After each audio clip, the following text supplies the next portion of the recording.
మనం ఏదో ఒక టైంలో పడిపోయే స్థితి ఉంటుంది. ఆ స్థితిలో మనల్ని ఆదరించే వాళ్ళు ఎవరు ఉండరు. మనకు ఫ్యామిలీ మెంబర్స్ కొంతమంది యాక్సెప్ట్ చేస్తారు. ఓకే, ఏం కాదులే, ప్రాబ్లం ఏమి ఉండదు, మేమున్నాం కదా అనుకుంటారు. ఇంకొంతమందికి ఎలాంటి ఆదరణ ఉండదు.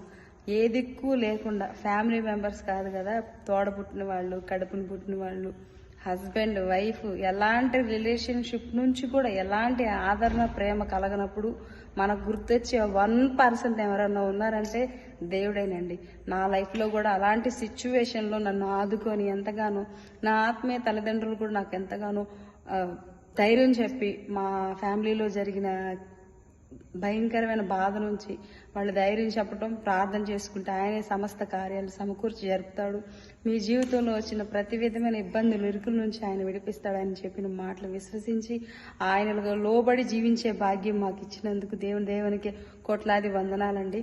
నా అలాగే చాలా మంది ప్రేయర్స్ చేస్తున్నారు. వాళ్ళందరూ ప్రార్థనలు కూడా దేవుడు ఆలకించాలని, గొప్ప మహాధన్యత వాళ్ళందరికీ అనుగ్రహించాలని ప్రార్థిస్తున్నాను నేను.